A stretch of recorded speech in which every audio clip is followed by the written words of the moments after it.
focus on the activities that create the outcome that you want, not necessarily the outcome itself. That takes a really long time when you're not doing it like everybody else. Because if you follow the path, if you do what they say, if you read the script, if you do that, you're going to get some more of those dollars, and you're going to, make high commissions on certain things and feel great about it. But I didn't want to do that. Big thing was I was tired of trading time for money. Is I wanted something that was going to give some type of longer term. I was a sales guy, right? So every year the sales budget resets, the ceiling becomes the new floor. Everything you killed, you got to go out and kill it again. And you want a big project today, and 2 weeks later, nobody cares, right? What is up, everybody? Here we are with another episode of the Abundant Journey podcast. Nick James and Nick Offenkamp hanging out with you today. We got a couple special guests lined up. We got Jason Bright and Ian Johnson of Brightsmith Advisors. And you guys were recently introduced to us, but man, we are just excited about this conversation today. We are going to cover a lot of topics from entrepreneurship to faith to your journeys. Man, how are you guys? Doing good, man. Appreciate you having us. Absolutely. Yeah, great. I love it. No, well, I think this may be a first for us on the Abundant Journey podcast. We've had a few interviews where we've had two people on, but they've shared the screen. And so they've just bounced back and forth. So this is going to be fun today with four of us and four different screens. So where are you guys coming to? Where are you guys coming to meeting with us today? Where's home for you? I'm in Atlanta, like Metro Atlanta, Northeast Georgia area. And I'm coming from Dallas, Texas. I love it. Well, Nick, how are you today, man? We haven't heard from you yet.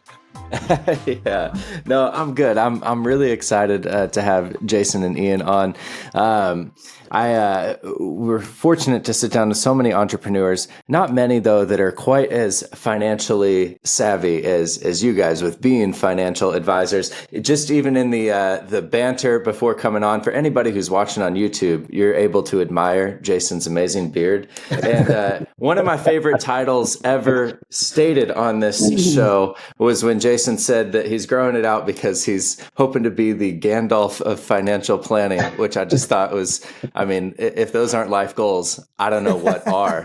And so maybe a place to start is what does the Gandalf of financial planning do? Like what does that actually mean or look like? Maybe you can start by fleshing that out a bit, Jason. Yeah, it's appreciate the compliment. Ian and I, really have a heart when it comes to our financial planning business to help business owners get out of advice silos. One of the interesting things about the financial services industry as a whole is there's really a tremendous lack of collaboration between advisors in the various disciplines, be it insurance, legal, investing, tax, and whatever. And especially for business owners that have had some level of success, that lack of coordination creates a lot of problems. It creates a lot of inefficiencies, and those inefficiencies usually appear in things like higher costs, poor investment returns, higher taxes. And so for us, our real core of what we do in the planning world is to help business owners get out of those advice silos, get more coordinated, proactive advice by bringing all those various disciplines together, either working with their current professionals and fostering collaborative relationships with them, or through our network of various professionals that we have built relationships with that have agreed to work with us. That's awesome. And Ian, maybe I'll kick it over to you for this one, but just I love that concept of these advice silos. I'd love to hear how you first came across that problem and sort of the vision of we got to come up with a slightly different model of financial advisement to help combat those silos. Yeah, I think part of what Jason and I have put together and kind of experienced is that we've been in a retail side of the financial world where everybody is doing their own thing. And I came up through some good sales programs in the financial world. But the problem is that everybody wanted to partner with you, but the reality is they wanted to partner with you to get your business or to take some of your money to, do all that. And that's what Jason and I saw, and the reason that we are where we are is that we actually wanted to work with people and have everyone succeed. Now, there is a face side to that going, hey, this is what we're called to do, and we're in an industry that's very Jason likes to use corrupt, but I mean, it's a world that's very distrusting and Yep. they're untrustworthy. So we wanted to come in and be different, and so that's why we joined together and say, hey, we want to come together.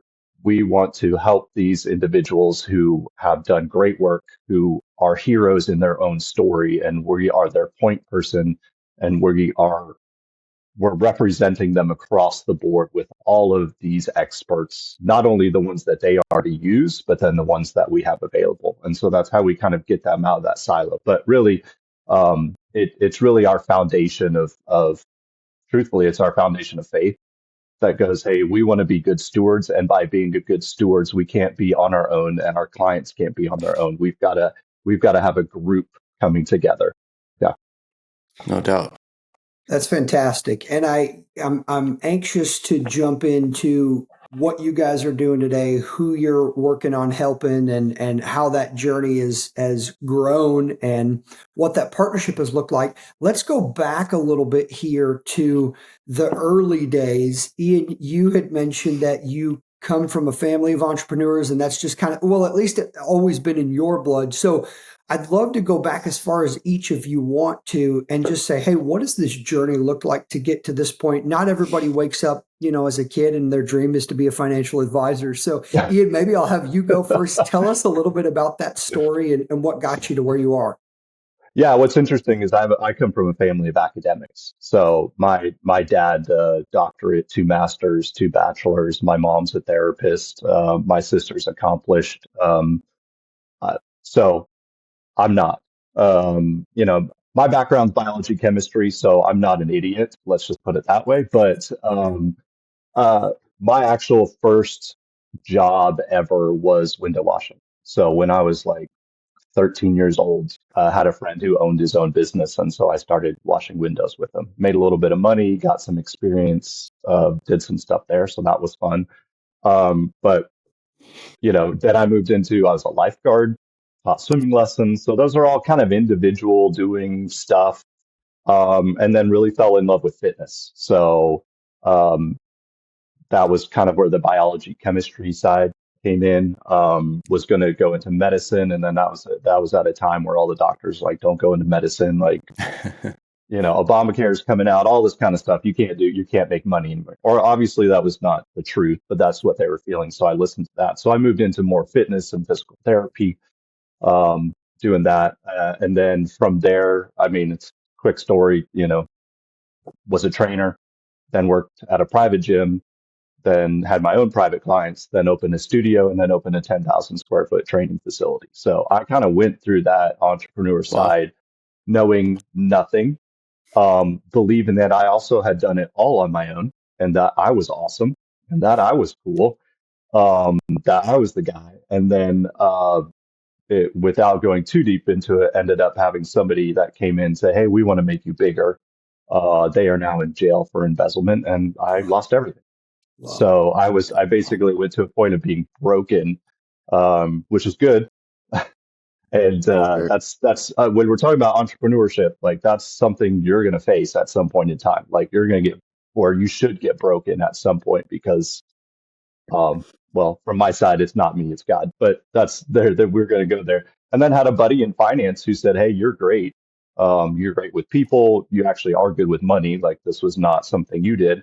And then got into it, talked with high net worth clients that I had that I was training or trained their kids, and they have their family office. So I went and talked to their nephew or uncle who runs their family office. Said, "Hey, we love you're awesome, but you don't have any training. You don't know anything about this. And oh, by the way, you don't have all the licenses that you are legally required to have."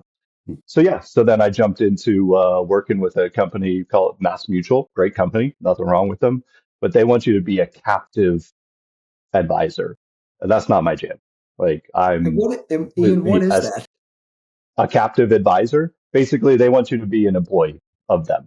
So employee, selling what they have, their products, their offerings. Again, there's nothing wrong with the company. I just was not an individual that fit in the mold of, hey, you go into an office and wear a suit. Like that sounds terrible. And so that was just not my thing. And then through God's grace, got introduced to a family here in Dallas who he was looking to sell his business and took me under his wing and kind of introduced me to the space that I'm in. And that was great. But same thing, it was on the side of retail, which just means that you are still selling. And I wanted to be an advisor. I wanted to sit on the same side of the table, help counsel people. It comes with my mom being a therapist. Just counsel and love and care for people and what they have going on in different areas. So then kind of moved into the space where Jason and I are now. So there you go. There's the nice brief version from being a window washer to being a chief investment officer for just an awesome company. No, that's awesome. And I thank you for throwing it together in a few minutes. I'm sure we could spend a long time unpacking that journey. Yeah, you can dig in however, but yeah, just Yeah. keeping it brief for you. Oh, yeah. No, that's great. Well, Jason, before we catch up on your story a little bit, Ian, there's two things you said I want to hit and not go further in the conversation. One, would you explain what the family office is? But two, and take these in either order because they're very different. One, I want our audience to know what that is. But two, you mentioned being broken and how that was a good thing. And I don't think a lot of people, when they hear that, they're like, oh yeah, that's a great thing. I want to be broken. But that's really was the catalyst for where you are today. So I want you to dive into that just for a minute, because I think there's an entrepreneur nugget and truth there that people need to hear. Yeah, I mean, I think Jason's got a great handle on how we do the virtual family office, so I think he'd be good there. But really, when a family office is usually you have a ultra high net worth family has lots of money, and you have somebody who is managing their life, all aspects of their finances. The way that we look at it, and Jason will probably jump into it a little bit more with a little detail, is we're virtual. We're not tied to one family. We're not tied to one investment opportunity. We're not really tied to anything. Like we are unconstrained and have the ability to find, source, or solve any problem available that's out there. But we're doing it for lots of different families. And part of our servant mindedness is that we're not doing it for just the guy who's exiting out of $50 million. We're doing it for um, aunts, uncles, friends who have 5,000, 10,000, but we're taking them to a higher level of understanding that they're not going to get anywhere else. And that's what we love about this virtual family office. And that's part of our stewardship. So there's that side. Jason will probably jump in a little bit more. Brokenness. Wow. Brokenness is tough. Brokenness is not created by your own self. That's part of it. There's some outside factor that is going to unravel all the false truths that you have heard or that you believe. And most of it has to do that with yourself. And so that when I talked about I thought I was awesome, that was because I had done the journey that most, I guess you would say, entrepreneur trainers wanted to do. Like I was a trainer and I was, in awesome shape and, everybody loved me. Then I moved into a private gym where I get to charge higher fees. Then I had all these ultra high net worth people who are like, hey, we want you to come to our house in our private gym and just take care of that. Well, that's even better. And then had a family who basically had a massive sports facility says, hey, we want you to train all our athletes. So I opened up a studio and there I was, training all these athletes, getting them. I was talking to college trainers, college coaches, getting them all ready for that. And I moved into, oh, hey, let me open a 10,000 square foot gym. We had a basketball court. We had turf. I had, CrossFit in there when it was just starting. We had NFL combine players training. I mean, like, how awesome is that? And then, but I was like, I'm cool. Like I'm the guy. Like this is me. Mind you, I had a wife, I had a young son. So it was a time of like, hey, like all my time was going to the gym, not to my wife, not to my son. Those were things that I still had value and importance in. And then again, God said, no, it's not you. Like it has nothing to do with you. Like I have given you gifts and I have given you abilities, but you need to recognize that they're from me. And so through that, through basically losing everything and realizing that it's not me, that um, I'm not that cool, I'm not that awesome, that all these gifts are from God. Um, he broke that all apart, exposed all the lies that I was telling, all the survival things I was doing, all the harm that I was actually doing, even though I thought I was awesome. I was harming my family, I was harming other people, things I just didn't recognize because I was so thinking that I was cool and that I was the man and I was doing everything right. Basically got broken down into the rawest core of who I was and how sinful I was and how terrible I was, but yet I was redeemed out of it. And those who were around me supported me, who saw who my true character was and what my mission was, and that's how I was broken. And so it was an entire year of realizing that God is my provider. I have gifts and skills, but God is providing for my family. They took care of me. Didn't end up having to go bankrupt because somehow God provided. Didn't lose everything. Um, I was still continue to work hard, and that's part of being an entrepreneur. Like you get taken out, you get taken down. Are you going to, are you going to get back up? So I got back up, and through the grace of God, was able to not only recover but thrive, and I get to spend more time with my family. I'm not at a gym all the time. I've got a partner in Jason who's phenomenal and brilliant, and so that's awesome too. And I've always done things on my own, so this is the first partnership Mm. in all of my life where um, I recognize the skill set. Now, he wants to be Gandalf. We often say that, like, that when we're talking, he's Lucius Fox and I'm Batman because he gets all the toys. He knows he creates them. I just play with them and drive them. So, um, that has nothing to do about how I look. It's just kind of how that is. But yeah, I mean, hopefully that gives you a piece of Yeah. brokenness. I mean, you can ask some specific things in the brokenness, but really, it's really you also have to be willing to say, no, God, you're right. Like you're right. I'm not going to continue to fight you. Like you have a path and a journey for you. And I was going on a path that was not good and dark and could have led to a lot of bad things. And Yeah. through God's grace, He's like, no, it's time to stop you before it all gets worse, before you have more kids, before everything else.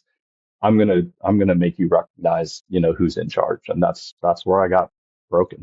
So No, I appreciate the share, man. And I think just being vulnerable and sharing that part of your story, I think those kinds of stories aren't shared enough these days. Where, we love to put up the persona on social media. We love to make everybody think we have it all together. And really just to be transparent. And I think something that you said, and just kind of thinking through it, that's significant is you now having gone through it can look back and reflect on that part of the story and your journey and see how it's really shaped and molded you into the person you are today. So I think that's super powerful. It's super good for entrepreneurs to hear because it's easy to say, oh yeah, you grow more when you fail, but to actually flesh that out is huge. So thanks for sharing. yeah, Jason, absolutely. man, let's hear your story and your journey. Now, do you come from a family of entrepreneurs? What got you into the financial industries here? Yeah, my background is completely different than Ian's. So my dad was a cop for the same department for almost 30 years. My mom drove a school bus and stayed home, with us, my brother and I, for the most part. So, I watched my dad basically work 2 and 3 jobs, his whole life for the most part to help my mom stay home and all that. And so, the mantra for us was always like, get a job, find a good company, get the pension, save your money, like your typical, working guy, W-2, type employee. And so that's the path I followed. I graduated from high school, went to Georgia Tech, got a mechanical engineering degree, looked for the job with the big company, worked for Caterpillar, big Fortune 100 company, Fortune 50 company, out there, in transmission research, doing engineering work. Realized pretty quickly that hardcore engineering work kind of sucked for me. I didn't like it. I needed to talk to more people. It was tough sitting in an office where all you hear is keyboards and mouse clicks, diving over data and that kind of thing. And so made the transition into more of a business development world. And so got onto the business development side of engineering world, worked in the mining industry for several years and then in the oil and gas industry for several years. And so entrepreneurship was never really on my radar, but more and more as I was becoming, progressing in my business development career, I was getting more and more responsibility. I was becoming, in charge of, sales budgets and kind of marketing strategy and a lot of the things that entrepreneurs have to do, to where I was kind of running my own business inside of somebody else's business to some degree. And then Faithful Day was working for a great company, but 2016 was on a mission trip with a bunch of guys from my church who had come up through this leadership development program at our church in Kenya for 10 days. And I was talking to a guy about all the things that I was hoping my career would evolve through with the company that I was at. The company was going to go to an ESOP, so there's going to be some employee ownership opportunities in the future. I was kind of in the right place. I was moving up the ladder in leadership and all these things. And I realized when I was saying all this stuff that none of this was up to me, that it was all controlled by somebody else. And a lot of the guys that were on the trip with us, most of them were business owners. Several of them had recently had some pretty significant exits to the tune of many millions of dollars. And what I realized in the moment was that one thing that these guys had that I didn't have was control of their own destiny and more control of their time. I was limited to 20 vacation days a year. And if I had to go to Chicago and my boss said to go to Chicago, I had to go to Chicago, right? It was one of those things where I didn't have control of my own destiny. And at the time I had 2 young kids, 2 older kids, we didn't quite know yet, but one more on the way in the near future. And all of that inability to control my own destiny just became very, very unpalatable. Sitting on this truck in Kenya. And I kind of made the decision right then and there that something's got to change. The only way I'll ever be able to get the kind of freedom and make the kind of money I want to make, not for the sake of chasing the dollar, but for the sake of creating something for my family, really to be driven by, I want to take my kids on global mission trips. I want to give them experiences. I've been fortunate in my career to be able to travel internationally pretty significantly. And I wanted to give that experience to my kids, to let them see more of the world and experience more of the world and see what else is out there, to give them perspective on their life, and wanted to get them involved more in serving in the community and doing ministry and serving people more so than, as fun as it was to help provide an improved gas conditioning system for a combined cycle power plant in Georgia. It's not near as fun as trying to help somebody figure out how to improve their life in some way. And so those are the things I was kind of doing on the side, but I felt just constricted and didn't have the ability to do as much of it as I would have liked. And more importantly, didn't have the opportunity to get my family involved in that kind of stuff. And so, it came down to, well, what business would you start? What skills do you have? What could you get into? And the big thing was I was tired of trading time for money. Is I wanted something that was going to give some type of longer term. I was a sales guy, right? So every year the sales budget resets, the ceiling becomes the new floor. Everything you killed, you got to go out and kill it again. And you want a big project today, and 2 weeks later, nobody cares, right? Guess what are you selling today, That's right? True. And so, yeah, whatever business I was going to start, I wanted it to have some type of, call it residual or some kind of ongoing revenue stream that continued to build over time. I didn't have to go out and hunt and kill it again over and over again. And it came down to really 3 things, real estate investing, multi-level marketing, and financial services. As a real estate investing, I didn't like running construction projects. multi-level marketing. I didn't want to become a pariah to every person I'd ever met in my life. And financial services seemed out of reach because it just seemed too late. I was, 36 at the time, 36, 37 at the time. It seemed like too big of a change, to try to go into something like that. And as God's providence would have it, I was serving on a nonprofit board with a guy who was a regional development director for a company called Thrivent Financial. Thrivent is a financial services company, insurance company that was born out of the Lutheran Church back in the early 1900s. And their mission was about, generosity, money as a tool, not a goal, stewardship, all this, Christian-based, finance world. And I asked him, we were having lunch one day, and, what do you do? What do you do? He's like, I recruit financial advisors. I'm like, oh, that's interesting. Like finance grads at a UGA, like, what's that look like? And he says, oh, like engineers with sales backgrounds. Which, I mean, he was teeing me up. Let's be clear. You knew what to say. But it is interesting that in the region that I was in, we had several guys who were former engineers. And I come to find out over the course of time that engineers moving into the world of finance is actually a pretty common thing. And so, I started with Thrivent. And like Ian, I like to tell people that before I got into financial services, I viewed financial advisors as kind of untrustworthy, just based on my own experience engaging with the retail world. Then now that I got to be in the industry for a few years and seen behind the curtain, I view financial advisors as incredibly untrustworthy. And it has nothing to do with their individual character. It's the way the industry designs the incentives. When you, kind of like Ian said, being a captive agent with an insurance company, which is what I was, like, I can only sell Thrivent's products. I can only provide solutions to clients that the company approved or that the company manufactured. The problem is that I'm an engineer. I'm very curious. I'm a problem solver. I like to solve difficult problems. And so I would learn about something that was outside of the offering that Thrivent had. But I also have this extreme, commitment to the fiduciary duty, right? It's a moral obligation for me to do what's best for the client. And if I know something else out there is better than what I have to offer, how could I possibly recommend this product when I know something else is out there that's better? And so that became a constant conflict for me in that arrangement. And within about a year and a half of being in that situation, I realized pretty quickly that independence was the path for me. So that was 2019 is when I started as an advisor. Of course, we all know what happened a year later.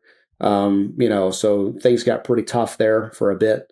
But then I discovered this virtual family office model that was out there, and began really learning and trying to understand how to implement that and how to do that, because it was much more interesting to me to solve these really interesting problems. And working with, kind of regular working people a lot of times. Again, I'm an engineer. My wife likes to call me an emotionless robot.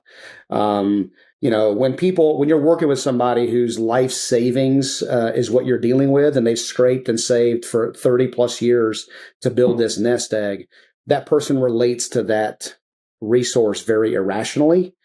And as an engineer, I'm hyper rational. And so I found I didn't bond well with that type of person. But the business owner who is less risk averse and more interested in kind of swinging for the fence, and you start bringing numbers and data and analytics to their situation, I found I got along much better with those type of business owners. So, with those type of clients. And so, 2022, I went independent, and then came over here, and Ian and I met, and it's been a blast ever since. That's such a cool story. I mean, there's just like Ian's, there's a million different threads I feel like we could pick up on there. One of the things, though, that I would love to follow up on is just talking about making this big career transition at 36 years old, because I do think that's something that a lot of folks can relate to. And a lot of our listeners are kind of in that spot right about now, kind of in the early 30s to early 40s. And it kind of starts to feel like the cement is drying up all around you, and that whatever decisions you've made, like your path, your rut has been formed. And that can be difficult to get out of that, to make a big shift, to feel like you're starting back at zero. I know that from both of what you've shared, you've both kind of experienced that of going from either engineering or fitness world to this whole new industry. I'd love to just hear you talking about what that was like initially. Did you have to take a pretty major cut in pay in order to start in a new industry? How did that go with your family? How did that align? What were some of the other challenges that you faced? Did you ever feel in the middle of it like, man, I have made a huge mistake. I got to ditch this and get back into engineering? Yeah. About once a week. Yeah. Okay, good. Once a week. Yeah. Yeah. That's good news for me and my listeners, our listeners, because I think all of us, whew, okay, I'm not alone. Yeah. Yeah, early on, sometimes you're on LinkedIn and you're like, well, let me see what job postings are out there. Yeah, For sure. one of the things that I was blessed about was that my entire working career, I did a pretty, one of the things that my dad did drill into me is pay yourself first. And so we had a lot of resources, mostly in retirement accounts, but as I was kind of taking this journey from 2016 until 2019, when I finally went in 2016 for my epiphany, November of 2016 to 2019, when I finally, quit the job, we tried to sock away as much as we could and be prepared, for that transition. Going into that transition, I was incredibly overconfident about my abilities. And kind of, when you think about, what I mentioned about being, totally untrustworthy as far as the industry goes, I had this idea that, oh, I'm a really smart guy. I'm a good technician. I can solve problems. I understand math. If all I need to do is become a really, really good at being a financial advisor. And when I show people my math and how my math is better than their math, and I do the analytics, people will rationally choose the better math path. That's not how it works. And that's not how the entire industry works. And so I found out very quickly that the entire industry was, really driven by like all the people that were being propped up as successful, in that industry were all the guys that sold tons of insurance. And I sucked at selling insurance in large part because, the way it was being marketed and sold, I didn't believe in it. In a lot of ways. And so things were a lot harder, and I made a lot less money, a lot slower than I thought I was going to. Yeah. My wife and I played the worst case scenario game. All right, what's the worst case scenario, right? We fast forward a year. It'll be plainly obvious that I'm no good at this or that I am good at this. We'll be 60, 70 grand in debt, and I'll have to get another job, and we'll figure out how to pay it off, right? That's worst case scenario. And she was like, all right, I'm okay with that worst case scenario. Fast forward a year, I had made about 20 grand that year. And we had spent through a good amount of savings. And we did have to really pare back a lot and say no to a lot of things, that we were used to saying yes to. And she was like, honey, you said it'd be obvious and you didn't hardly make any money this year. So like, what's the plan? But everybody around me that I was working with, people I trusted, the other advisors that I was working with that were kind of coaching and mentoring were telling me, dude, you're really, really good at this. You should stick with it. You're the right kind of advisor for this industry. It's just going to take you longer. And kind of, looking back, they were right. To build an advisory practice the right way and not chase after those quick dollars is a lot more difficult. It's a lot longer road. I didn't know that at the time. But yeah. That's huge. great. No, that's huge. And I think that just speaks to the fact that anything worth doing takes a lot longer than you think it's going to take. Ian, I'm sure you can speak to that in the fitness world as well. We tend to think that this happens overnight with success. And I think, Nick, we've joked a few times on this podcast with a few other guests of, my overnight success took 7 to 10 years. So I love that. I love that you stuck with it. Ian, let's bounce it to you. And I'd say the same thing, ask the same question as Nick did, just making that transition. Your situation was a little bit different in that you were almost forced to make some changes. But for you, what were those early nights, years, weeks, months? What did that look like for you guys? Well, I mean, a little bit different. We were basically bankrupt, after that. So did not have anything locked up, didn't have anything available, lived day to day, and truthfully lived on my knees, praying. That's basically how that started. But very similar I think that's why Jason and I work so well together is one, we have different skill sets. He's very analytical and knows what's going on all those elements, and I'm more relational, which I'm sure drives him crazy half the time because I don't put things in certain places and whatever. But that's part of the growth. But I think that's part of why we work so well together. But that's in the future. But yeah, so going back to it, yeah, basically had nothing. Was praying every day that bills would get covered, asking people to pay for my, electricity bill, water, just things that I never thought I was going to be doing. But very similar in the sense that once I got into the financial industry, just because I had nowhere else to go, let's put it that way. Um, did realize that I had a gifting in it in serving people. And that was a huge part of what the financial industry, if you really have a heart for it, is serving people. Um, but like him, I didn't want to sell insurance and I didn't want to do it the way that everybody else did it. And that takes a really long time when you're not doing it like everybody else. Because if you follow the path, if you do what they say, if you read the script, if you do that, you're going to get some more of those dollars and you're going to, make high commissions on certain things and feel great about it.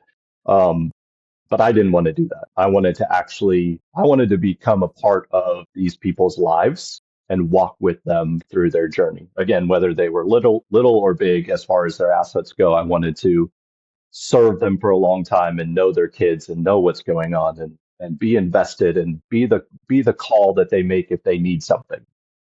Who cares? I think Jason often says, "Hey, call us if you need a tree cut." Like that's how invested we are in our clients. But yeah, so transitioning into it, didn't have anything. I had nothing to lose because I had already lost it all. So there was that.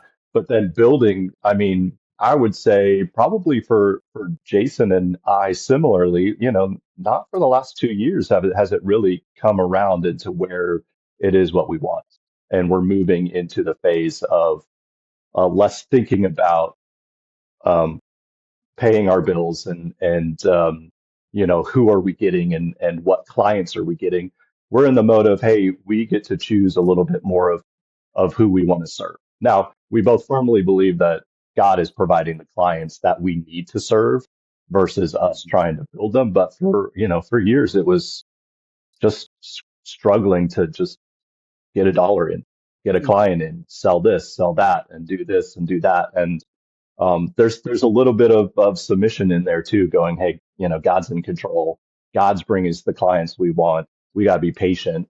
And that's hard for me as a go-getter to be patient and go, okay, I got to take a deep breath and look. He always provides. He always brings the client. He always brings the person we're supposed to work with. It's maddening that we sometimes revert back to, we had a great conversation and this guy has, he could be the answer to all our problems, and then we don't get that person, and then we Yeah. realize, well, that person would have been a pain in the rear end and we would have suffered because of it. Um, versus somebody we're like, well, they're great. We like them. And then all of a sudden we're like, that's the perfect client. That is the client that we're looking for. And shame on us for seeking something else. So, yeah. So again, hopefully that answers part of the question is, we have two sides, one of upbringing, and his upbringing are different. And then we have two sides of how we transitioned. His had a little bit more thought into it, and mine was just, well, why not? What else am I going to do? I got nowhere else to go. So I don't know if jumping into being a financial advisor is really where most people jump into, but that's where God led me. And so here I am. So, yeah. I love it. I'd like to get just a bit more practical for a minute here with starting a business like what y'all have started, especially in an industry that's pretty established, the world of financial advising and financial planning. It can be really difficult to set out with a slightly different model and message and say that, like, hey, all of those big services, the Thrivents and of course, I'm spacing on all the other names of the big ones, but Mass Mutual, all those ones that you're used to, we're not saying anything like terrible or bad about them, but we believe that there's a better way, and we're the ones that are figuring out this better way. I'm just curious how you really went about positioning, acquiring those first clients, just the different strategies that you felt like you had to experiment with in order to actually get your message out and across to the right people so that you could get those initial folks within your business. Yeah, I mean, I think that's it's a good question. In the world of financial services, I think there are two very well established extremes. The retail side of the business, kind of what Ian experienced when he first got into the business, what I experienced when I first got into the business, is incredibly saturated, right? Everybody that has $1 million 401k rollover is being invited to steak dinners and seminars and mailers and all this stuff, because everybody, every Ed Jones, every Wells Fargo, every Mass Mutual, every Thrivent, every Northwest Mutual, they're all chasing that 401k rollover. They're all waiting for that guy to retire at 65 and move that $1.5 million, $2 million account over to them. And it is just massive competition, right? It's shark infested red ocean of competition. On the high end, on the ultra high end, kind of what Ian mentioned with traditional family office, those people are not going to the retail market to get their service, right? Yeah. Jeff Bezos in Atlanta, Arthur Blank, right? These guys are forming their own company, and they're interviewing and hiring the best people that they can find, right, themselves, not on the retail side, but they're working with the biggest law firms, and they're getting direct access to JP Morgan's top economists, right? And this is how they do their thing, right, on that side. But in that in-between space, those successful business owners, what Ian and I kind of typically like to say is, $5 to $50 million net worth is the most underserved demographic in the financial services industry. The most underserved, because they don't have access to this up here, but their problems are similarly complex. The only thing they can really seem to get to is the retail side. And at the retail side, well, there's no 401k to roll over because the gal doesn't work for a company for the last 30 years, right? Maybe he's got a decent sized brokerage account or a SEP IRA or whatever to manage, but that's the least of his concerns, right? Most of the time, that guy's not even looking at that account, and maybe he doesn't even like it because it's money he can't get to pour back into the business. And so for your traditional financial advisor, there's not a lot to manage, right? There's not a lot to be done. And those people are usually, a lot more complex cases than most financial advisors are used to working with. And that same business owner has their CPA. And the biggest complaint we hear from business owners is, well, my CPA, I mean, he does my taxes, but I'm still paying, $200,000 a year in taxes. And I'm asking him if he's got any ideas. And you'd be amazed how many business owners have told us, my CPA told me, dude, you have a successful business, just pay the taxes and be happy and don't complain. I can't tell you how many business owners have told us, their CPAs have told them that. And so, and then even, on the legal side, when we look at kind of business law, estate planning law, we see a lot of the same things in that, Ian and I are batting 1,000 on finding, business owners that are kind of borderline or just over taxable estate level who've quote unquote done an estate plan. And we dig in and look at it, and it's a mess. It's a mess. It's not done properly. It's not done efficiently. And so on the bottom end for these type of clients, they're being grossly underserved, and they know it, and they feel the pain. And so what ends up happening, kind of as far as distinguishing ourselves, the business model itself is so radically different. It's so out of left field for the ideal client. When they hear it, we don't really have to sell it because, Ian and I really view ourselves as not having any competition. We found this niche where there's this massive blue ocean of lack of competition, where we tell people, hey, this is how our business works. This is how we operate. This is who we serve. These are the kinds of problems that we solve.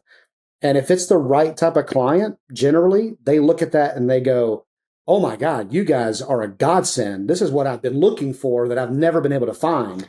And that tends to be the reaction. It's just niching down so tightly to know exactly who we serve and how we serve them and the right way to serve them, and filling that gap in the marketplace that just doesn't exist.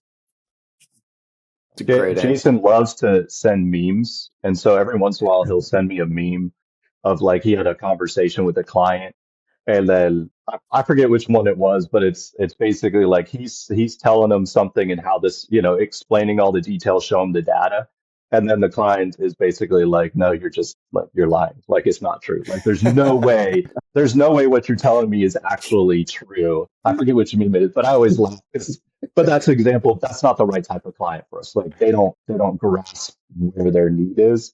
But I always laugh when he sends those to me because I'm like, oh, he had a good conversation and somebody didn't get it. So I part of your question was like, who did we start with? I mean, I started with friends and family. I mean, it was almost MLM-ish, if you want to call it that. Like you're scrapping at that point to bring those clients in because we're in a business of trust. You have to earn trust, and so hopefully you have some of those people around you who trust you and see your character, and so they are willing to take a risk with you. And then I had some clients that I had served as far as training, so they already trusted me with their kids and kids are money. It's basically the same thing. So trusted me with their youth athletes, and so was able to pull from them for sure. Yeah. Yeah. Well, Awesome. and a big part of kind of our strategy too is this idea of partnering with CPA firms to bring our resources to their firm. And so it's leveraging the trust oftentimes of the CPA, the client CPA, that once we can build a relationship with that CPA, the CPAs are really viewed as highly trusted professionals for most business owners. So we tell most of our clients, and unless we can get either A, bring you to one of our CPA partners that we work with, or B, build a functional, working, collaborative relationship with your CPA. If we can't do one of those two things, we probably can't help you. Yeah. I want to take the conversation just a little bit in a different direction. And I think why is because you guys are unique in that you spend a lot of time with the folks that I think young entrepreneurs want to end like.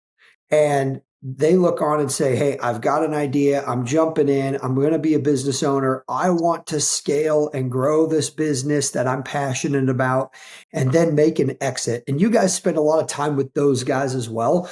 I'm curious, what are some things that you've learned in serving these types of business owners and entrepreneurs? What are some things that they do different than employees or the rest of the world? What are some ways they treat money differently? Just curious, kind of opening it up. Really take it however you want it. But again, I just think you guys have a unique touch point with some really successful people. And what are some things you've picked up on from them that maybe you guys have wanted to model in your own business? Yeah, I mean, I think my experience would say that they're less risk averse. And I think one of the other attitudes oftentimes is they don't view money as a limited resource. You know what I mean? I mean, there is a limited resource, but it's we've all heard the phrase like "scared money don't make money." That's the biggest difference I notice is that when working with W-2 employees that have scraped and saved their whole life, they look at that pile of resources and it's all about protect. A lot of the entrepreneurs that we work with, I mean, we have a client recently that just lost $700,000 in the market, day trading options. It's the kind of people that are willing to do that kind of thing, right? And they lose that, and they feel bad about it for a minute or two, and then they go, "Well, I'll just make more." Yeah, and that's kind of the attitude. And I'm sure Ian probably has another view on that. Well, I mean, none of us like to lose $700,000, but no, I mean, yeah, those are primarily like it's a tool. They've recognized that it's a tool. They put their time and their effort in, and they're in a place where now money's just a tool. I also think something to realize is for a lot of them, they're still not good with money. I mean, they're just not like they make a ton of money. That's they may have the Midas touch, but they don't care to invest time and effort into understanding all the different nuances, minus a few, obviously some. But we'll go into it and we're like, you're still making the same mistake as if you're, a 15-year-old kid, who just got a big check. Like it just Yeah. happens. So I think I used to think like it would be intimidating talking to some of these high net worth, ultra high net worth. They're kind of the same. They're still making mistakes with money. They're still trying to find the best deal. They're still trying to find stuff. And so, for Jason and I coming in and being a gatekeeper for them is a great privilege because that's besides what Jason said. I mean, that's the only other thing that I would come is they're not great with money. They're still making all these mistakes. They're still just sometimes trusting the wrong people. Yeah. Well, and it's the other thing that I notice about them that's kind of similar to, I think, other people. You heard, the plumber's faucet always leaks and things like that. Is that they're really, a lot of times, our clients tend to be first generation wealth creators, right? They don't come from money, but they've built something. They're so hyper focused on running the business themselves, or being in the business, or all they can think about is the business. They don't take the time to pause and think about how to arrange their personal situation in an efficient way. And so a lot of times, the thing that drives them is also the thing that makes them their own worst enemy. Is that, they, we've all seen the cartoon with like the general who's fighting the Civil War, and dude rolls up with a machine gun, and the general's like, I don't have time to talk to a sales guy. I'm trying to fight a war here. We feel oftentimes like we're the guys coming up with a machine gun. And if you have a couple hour conversation with us, could be worth 6 or 7 figures, in improvement. But oftentimes it's just getting them to take the time to actually stop and pause long enough to work on this kind of stuff because it feels less important to them. Sure. It's one of the big challenges we run into, but yeah. Right on. As we kind of transition into the last segment of the show, maybe one question just to get us there. Jason, you'd said earlier, it was kind of a passing comment, but the difference between chasing money versus having a vision for your family, that money is required to fund that, whether that's leaving a legacy or just having a vision for what quality time as a family looks like and needing money to accomplish that. You guys can answer this personally, or just as you're working with clients that have a ton of money. I just love to kind of get into the why of your business, the why behind money. Money can obviously be an incredible tool for good, but it can also be, as you said earlier in the beginning, like it can be an incredibly corrupting kind of thing as well. It seems to magnify whatever's going on in the heart. And so would just love to hear, maybe I'll put a finer point on the question of how have you set up your lives to keep the why, not about the number of zeros in the bank account, but using money to fund a particular vision of a good life? Yeah, I mean, for me personally, it's always trying to remember what the most important things are. I mean, it's setting the right rhythms in your life, so to speak, like making sure you don't compromise on the non-negotiables. Like our family goes to church every Sunday, right? Understanding that my relationship, my personal integrity, but not for my own self, but my relationship with the Lord and my walk with Christ is the most important thing in this world. Discipling my children is the most important thing to me in this world. And so, like you said, I mean, even before the Israelites were going into the promised land, God even told them, you're going to be blessed. I'm going to bless your work, but lest you think that the work of your hands and your own effort is what enriched you. Don't forget, where it all comes from. And so it's just trying to stay humble, in that sense. Try to remember and always put before us what the original intent was, that it was about freedom. It was about resources to be generous. It was about freeing me up to be present, to disciple my children, to raise my kids in the discipline and instruction of the Lord, and all of those things. I think it's setting those rhythms and those boundaries that keep you humble, and not giving up on those habits and those rhythms to allow that love of money to creep in. Has been critical for me personally. Love it. Yeah, we're kind of aligned in a lot of that. Part of the brokenness that I received in my transition was recognizing that it's all from God, and that includes all provision, and every single moment of it is provided from Him, using my skills. But I part of growing through that was going, what's important, and my family was important. I've got two boys, and I want to invest in them. I want to grow and teach them not only the skills to be a man of God, but also physically be there and be available. Even though I want to kill them sometimes, that's just how it works. But so that's really important when it comes to actual money. I want to, like Jason, give my family experiences. I want to take them. It sounds it's not arrogance, but like I want to take them around the world so they see what the world is, not the bubble of Texas, the United States, and what it is. I want them to learn, experience, and love others, and love to understand and learn. So investing that. I think also with money is to um, celebrate and praise what God has provided and the victories that He provides, and give it away. I mean, Jason and I always talk about like, well, we'd love to have that problem of, we just got a $20 million check.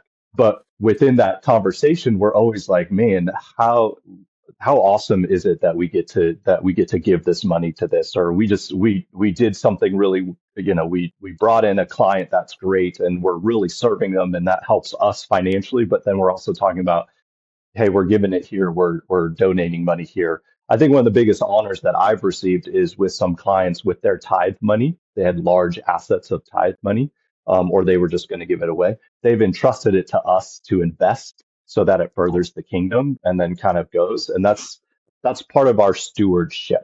Uh, we say it often, but that is why Jason and I are here. Is we are to be good stewards of money for those who have worked really hard.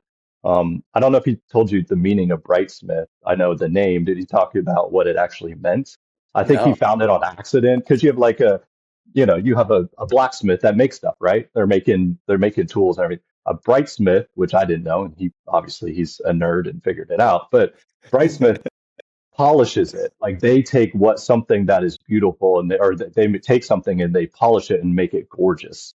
And so I think that's kind of ironic that it kind of all fell together, that we are stewards of people's money. We are not the heroes. We are here to polish it for the kingdom and do what we can here on this earth. So that's really my perspective on money, and kind of what he has is it is a tool.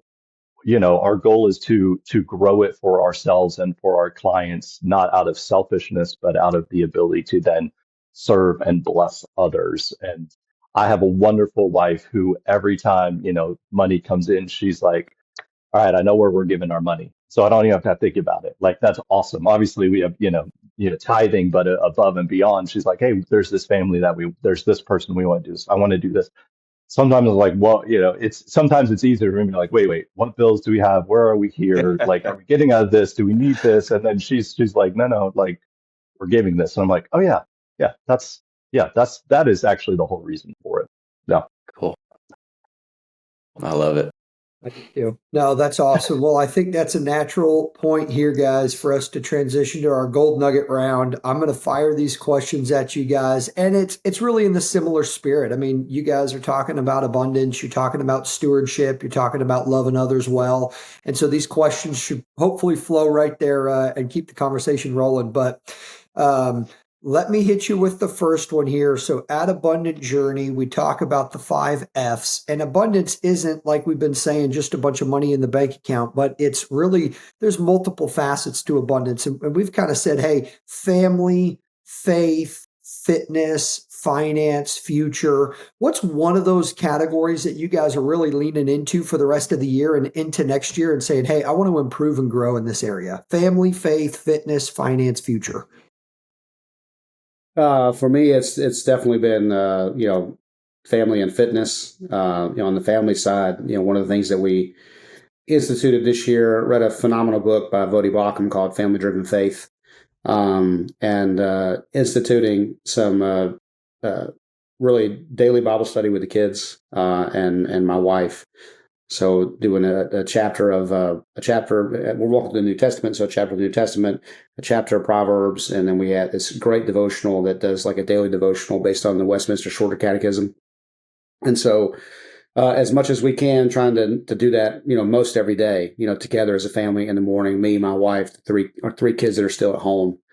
That has been such a tremendous blessing. One, because it's put pressure on me to come prepared to bring something, not just read it and try to wing it there, but it's taken up a lot of my free time is just prepping for tomorrow's Bible study with the kids, which has been a tremendous, growing experience for me to go through that. And so that's been a huge focus of mine this year, and it has reaped tremendous rewards and closeness and confidence in seeing my kids grow in their knowledge of the Word, and myself as well, and leading my family well, the way that the Lord calls me to. So it's been a real blessing. It's awesome. Yeah, I mean, family. I've got three kids, and investing in them and taking care of them. I think that's constant. The things you mentioned are something every year I am striving for, to be better and to learn and to grow. But family is always something that's growing. I got two littles, and so there's a lot of work that's done there. Faith for sure, investing more in getting in the Word every day. I know that there's statistics that if you're in the Word at least 4 days a week, like it actually makes a massive impact on your mood, on what's going on, and what's happening in your life. So, my wife and I being conscious of how we want to do that. And I know you said F's, but for me, it's also being present. It's being present today. Sometimes I get caught in the past, sometimes I get caught in the future, but being present not only with my family, but where I'm at with, uh, you know, with Jason, with clients, with whatever, being present and not getting too far ahead of myself. So, yeah. It's good. As soon as you said present, it doesn't fit with my F acronym, so maybe I'm going to go Right. focused. We'll go F, There you go. focused. Present Yeah. focused. Yes, yeah, that's it right there. Oh, that's awesome. Mhm. Next one here. Do you guys find that you are journey or destination people, and how has that impacted where you are today? Oh man, Hmm. yeah. I'm probably more of a destination person, although I do appreciate the shaping that the journey is. I mean, if you're not, for me, like it's always about shooting for some goal. Like I'm trying to get to a certain place. I have a vision for where I want the practice to be, my family to be, and things like that. And so it's always been like a start with the end in mind and work backwards for all the steps you got to take to get there. So if the destination isn't in focus, historically, I find for myself that once you crest that mountain, and you think you've made it to the top, you kind of find out it's really just a foothill and there's a whole other mountain in front of it. I'm sure a lot of folks can relate to that, but I think, the destination is always in focus, but the journey is the thing that shapes you the most. Yeah, I don't like journeys. I realize that, like when I'm driving a car, I want to get to where I'm going and then sit and do nothing. So clearly I'm a destination guy. I hadn't really thought too much into it. But with Jason understanding that slowing down, enjoying the journey, enjoying the process, being molded in who you're supposed to be is going to make the destination so much sweeter. So yeah, my wife taught me to like, hey, we can stop for gas. Like we can go to the bathroom. Like we don't have to like get there right away. So yeah, definitely, yeah. I'm a destination guy, but with Jason I've learned and through experience and the years on this earth that the journey is definitely worth it. That's good. No, that's good. Both of you, great answer. What's a quote from a book or mentor that stuck with you along your journey? Yeah, I don't know about a quote, but I mean, I think the biggest thing that's shaped me lately is focus on the activities that create the outcome that you want, not necessarily the outcome itself. Um, you know, that's been something that a good friend of mine, older guy who's a kind of executive coach, has told me is that, if I can just plot out the things I need to do, the activities I need to accomplish, and then, leave the result to the Lord, because the result is really his, but really just that focus on doing the right activities, the right things that will lead to the result, and the result will take care of itself. Good. It's good. Mine is going to be completely not spiritual in any way, shape, or form. It's actually, and it's something that I saw as a kid. And for some reason, it's always been a driver for me. So there was a brand called No Fear, not the NOW, but the No Fear. Have you ever heard of that? I don't know how old you guys are, but so there's a brand called No Fear, and it had all these sayings and all this crazy stuff. And like growing up, I did extreme sports. So it was all over the place. There was one saying, it said, beaten paths are for beaten men. And for some reason, again, it's not spiritual, it's not any of that. It was just something that's always stuck with me going through all of this, where there's nothing wrong with, following a path. Obviously we're called to follow Christ and the path that he aligns, but it's always stuck to me that like I'm not following a single path. Like God is calling me to blaze a trail, and that means that there's no path in front of me. I have to trust him. And so for some reason that's again, it's not spiritual and it's not fantastic, but that's just one of those drivers where when I get stuck, I'm like, well, beaten paths are for beaten men, and I'm not on a path. I'm blazing a trail. So I got to keep going, and I got to keep striving and push. So random, I know, but it's just one of those. I love it. Yeah. That's awesome. That's awesome. No, that's blaze trails. No, that's fantastic. Yeah. And I think that's the mark of most entrepreneurs. So you're in good company there. Last one here. What's a dream or goal that you have that you've not been able to make happen yet? Yeah. I know when we got started, one of the things that I talked to my wife about was imagine being in a place where we can designate 80% of the income that we generate to be given away to the kingdom. Mm-hmm. That was kind of the crazy, insane, vision of 2016 Jason of what if you could get to a place where you can give away 80% of what comes in the door. Yeah, and it's still out there. We're not there yet, but hopefully one day. Love it. Yeah, we're pretty similar in that.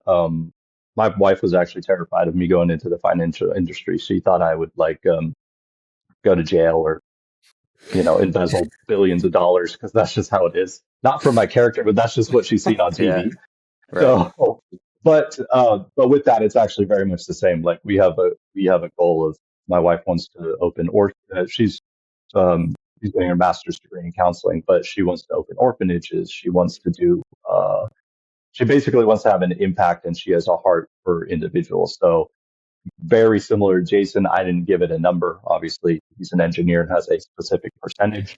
Mine was more, my wife was like, if this is where God is leading you, like I want to do all these wonderful things for the kingdom. So sure, love to travel, love to do stuff, but really I'm aligned with Jason, is that we want to give it away. We want to bless others, because there's so much joy in writing that check, in visiting those people.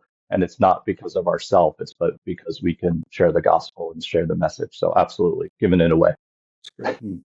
I love it, guys.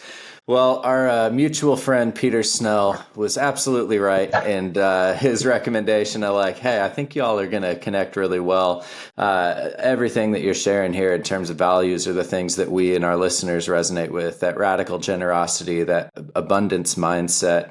And so just really excited about what you're building, really grateful for you taking the time to share your story here.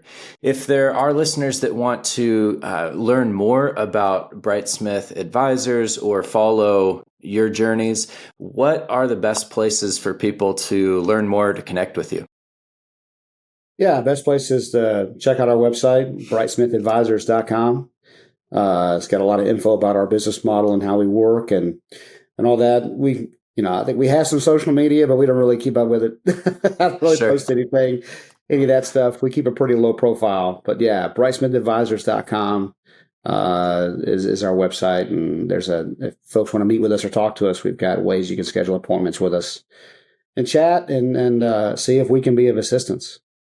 Fantastic. I'm sure my wife posts stuff, but we're pretty much not doing that because we don't get in trouble with the SEC or any regulations. So we're pretty silent on that front.